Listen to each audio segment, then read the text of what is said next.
All right, here we go. Today we have former norteño shot caller Mario Sanchez, who served time in some of California's most notorious prisons, including San Quentin, Pelican Bay. At one point, Mario decided to leave the gang and turn his life around. And today, he joins us to tell his story. Mario Sanchez, welcome to Vlad TV. Thank you for having me. Well, you have a very interesting story, so I want to start in the very beginning. So you were born in San Francisco, Richmond district? Yeah, born and raised San Francisco.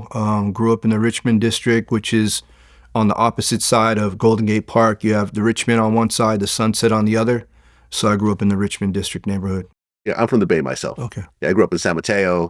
Then I went to school in Berkeley, stayed in Oakland. So I used to have a spot in Foster City years later. later. Oh, yeah, Foster City, right next to San Mateo. Years later. Exactly, exactly. But San Francisco really kind of seemed like the epicenter of gang culture. I mean, in terms of like Mexican gangs. Yeah, I mean, honestly, I think maybe San Jose has a one up. I think San Jose, going back in the 80s and 90s, they have a really big gang culture. I think San Francisco too definitely had their time, like in the 90s. There's a lot Mission Street and all that. Yeah. So they had a lot of stuff going on, like in the mid 90s, late 90s. But I think San Jose probably has a pretty big car in prison, a lot of representation. Okay, so your parents were from Mexico? Correct, yeah. My dad's from Mexico City, and my mom's from Durango. Okay, and did they immigrate over to America? Yeah, my parents came to, I think initially first they came to like New Mexico and Texas, and they came to California like in the 60s. And initially, they were in San Jose actually in like the early 60s. So I have 4 sisters and I have 2 brothers. And let me see, 3 of my sisters and my older brother were all born in San Jose. And then they moved to San Francisco. And then that's where one of my sisters, myself, and my little brother were born. Okay. So up until high school, were you generally a good kid or, did you get into some trouble? Yeah, you know what? I think I was a bad kid, and I think I got in a lot of trouble at school. But one of the things that kind of kept me out of trouble for a very long time was sports. I was an athlete, so we had my dad was actually our coach, and my dad had like a junior soccer team in San Francisco. And I started playing when I was like 6, all the way up until I was about 15. Aguila Soccer Club in San Francisco, and I mean, we traveled all over the state, all these tournaments, pretty high level junior soccer. I mean, some of the guys I played with got D1 rides. One of the guys I played with played for the U.S. national team years later. So we played with a lot of, really talented young guys. But it's around the time that I quit playing soccer that I started getting into trouble. Okay, what age was that about? About 15. Okay, what started to happen first? Just getting in a lot of trouble at school, going out, partying, getting into a lot of like street fights, house party fights, stuff like that. I mean, we're talking about San Francisco like in the mid to late 80s. So I was just really going to like a lot of parties, dances, and we were always like the guys that I was hanging out with, we were always going out and getting in fights. Okay, so you graduated high school, and by age 20, this is around 1992, that's when the crime started to escalate. Correct. Okay, you actually went on a home invasion spree. Correct. All right, talk about your first home invasion.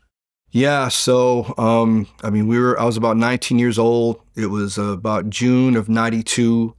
I had 2 crime partners. They were both Asian guys that I knew from like high school and growing up. And I think the 3 of us, just as like youth, we were kind of lost, and we were looking at other ways to make money. And we came up with this, looking back now, very crazy ideas to start doing these home invasion robberies. So I got a gun from another friend. I had a .380. My one friend, we would basically, I think it was in the Sunset District.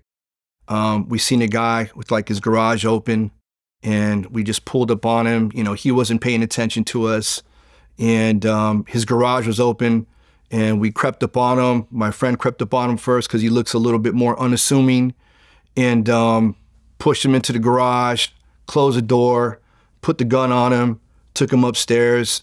His son was in the bathroom, so we had to account for him and grab him, put him to the side.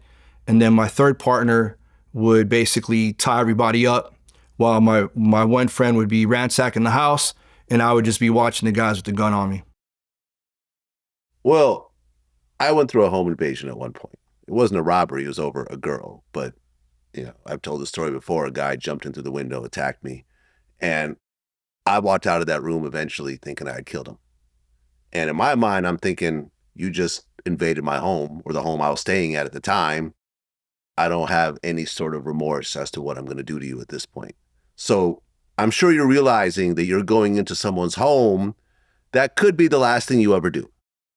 I mean, I think, obviously now looking back, right? You reflect and you look back at all the stuff you did, right? I look back on those years, like I didn't even have a brain, like the shit that I was doing, you know what I mean? But yeah, obviously I could have ran up in the wrong house. I could have got blasted real easy. Yeah. And they would have been totally justified. Yeah. Or I would have blasted somebody too. Right. So it could have gone both ways. Looking back on it, obviously, like I said, like talking to one of my lawyers, I'm like, I swear I didn't have a brain back in those days. You know what I mean? But yeah, I mean, somebody had every right to blast me in what I was doing. Now, you guys were actually targeting Asian neighborhoods. Correct. And this kind of reminded me, there's a song by YG called Meet the Flockers. And flocking is a slang for robbing houses. Mm-hmm. I mean, this song caused all types of uproar because it starts off saying, first you find a house and you scope it out, find a Chinese neighborhood because they don't believe in bank accounts. It's true. That's true. It's true. My two crime partners are Asian, and we specifically kind of targeted those communities because, one, they were Asian, and I think another Asian would look at another Asian and didn't think they would maybe run up on them like that. But also, too, during those early 90s in San Francisco, it was a really big thing in the Asian community. There was a lot of home invasion robberies going on during those years.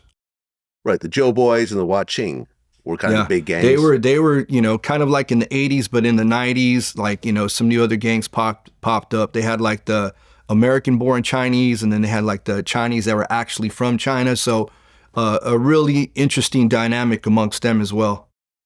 Now, you're actually pistol whipping people during these invasions. How many people did you pistol whip?